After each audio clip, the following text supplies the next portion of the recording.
বিকাশের সাথে সাথে যানবাহনের ব্যবহারও দিন দিন বাড়ছে। পেট্রোল ও ডিজেল চালিত গাড়ির অতিরিক্ত ব্যবহারের ফলে বাড়ছে দূষণ, যা আমাদের পরিবেশ এবং স্বাস্থ্যের ওপরও প্রভাব ফেলছে। এই পরিস্থিতিতে স্বল্প দূরত্বে যাতায়াতের জন্য সবচেয়ে ভালো বিকল্প হলো সাইকেল। 1816 সালে একজন কারিগর প্যারিসে প্রথমবার সাইকেল আবিষ্কার করেছিলেন।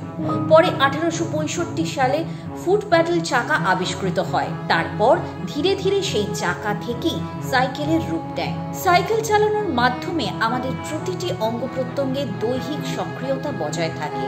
হার্ট সুস্থ রাখতে, রোগ প্রতিরোধ ক্ষমতা বাড়াতে এবং ডায়াবেটিসের ঝুঁকি কমাতেও বিশেষ উপযোগী। বিশ্ব স্বাস্থ্য সংস্থাও এমনটাই মনে করে। জাতিসংঘের সাধারণ পরিষদ ৩রা জুন দিনটিকে বাইসাইকেল দিবস হিসেবে পালনের সিদ্ধান্ত নেয়। পরবর্তী সময়ে পরিবেশকে দূষণমুক্ত রাখতে এবং আমাদের নিজেদের সুস্থ রাখতে প্রতি বছর গোটা বিশ্বে এই দিনটি পালিত হয়। এই দিনটি পালনের উদ্দেশ্য হলো সাইকেল চালানোর উপকারিতা সম্পর্কে মানুষকে সচেতন করা। বর্তমানে ই-সাইকেলের ব্যবহারও বাজারে দেখা যায়।